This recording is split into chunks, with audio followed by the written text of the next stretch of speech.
Habang nagja-jogging nga kami, nakita ulit namin tong puno na to na paboritong kainin nila kuya. Alam nyo ba ang puno na to guys? Hello, what's up everyone? Good morning. So for today's vlog guys, ito nga pala magiging content ko ngayon. Sa mga oras na yan, nag-iisip nga pala ako kung anong gagawin ko dun sa mga challenge na yon, kung magja-jogging ba ako o hindi. Alam nyo naman guys, hindi ako mahilig sa jogging kasi tulog na tulog ako kapag morning at kapag gabi naman mabilis ako makatulog. Di ko lang alam kung bakit ganun. Pero hindi naman ako pinagkaitan ng mga plano ko kasi pagka kinabukasan day off ng kuya ko, inaya niya nga pala ako mag-jogging kasama nga pala si Clarence. At ayun, nakapag-jogging kami at nagawa ko yung challenge na yun na mahusay. Hala, sino ka dyan? Bago naganap ang mga bagay na yan guys, nagpaplano muna kami ni kuya na kailangan naming matulog ng maaga para maaga kaming magising. Pero dahil sa plano namin na yon, di ako maagang natulog guys. Alam niyo kung bakit? Hindi ko din alam. Pinipilit kong matulog ng maaga pero hindi ako makatulog. Diba? Doon nga pala ako natulog sa AUP sa mga oras na yan at pinuntahan lang ako ni Kuya Bry kung saan ako natulog. Doon ako kay mama natulog. At ayun, pagka 6 AM, dumating si Kuya Bry at nagkita na lang kami doon sa Mulabi para mag-jogging. Alam nyo ba guys kung ano yung mas natutunan ko sa mga nangyari? May lesson talaga na huwag tayo magplano ng mas maaga para matuloy naman yung mga plano natin. Alam nyo guys, kung magpaplano naman kayo ng mas maaga, magdala na lang kayo ng lapis at kulay at kulayan nyo na din yung bawat drawing ng mga plano nyo. Hala, sino ka dyan? Hindi po joke yun. At ayun na nga guys, nakarating na nga pala kami dito sa Easter na kung saan nandun yung puno na paboritong kainin nila Kuya Bry, pati nila Ate Balin at Kuya Dave. Kasama mo na din kami ni Clarence. Hala, sino ka dyan? At ayan na nga palang puno na yan kung sino yung nakakakilala dyan. Para siyang grapes guys na maliit. Tapos ayun, masarap din siya. Grapes din yung kulay niya guys.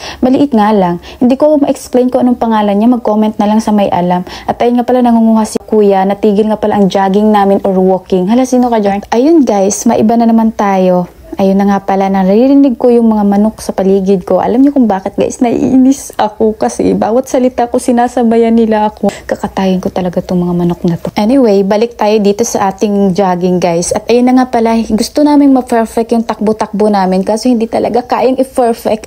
Nung last na talaga guys na parang gusto namin yung video. Gaya niyan, kung napapansin niyo yung mga ganyan-ganyan, o diba? Kita yung nasa likod talaga kasi malawak. Yung video kasi namin, malalaki yung mukha namin yung mga nauna.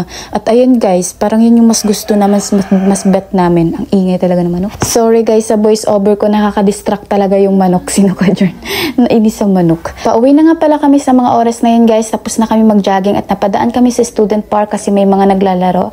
At ayun nga pala si Clarence at si Kuya Bry. At ayun, sinabayan na naman ako ng manok guys. Ay nako. Medyo inaantok na nga pala ako sa mga oras na yun guys. At hanggang dito na lang ang video na to. Bye bye. Thank you for watching everyone.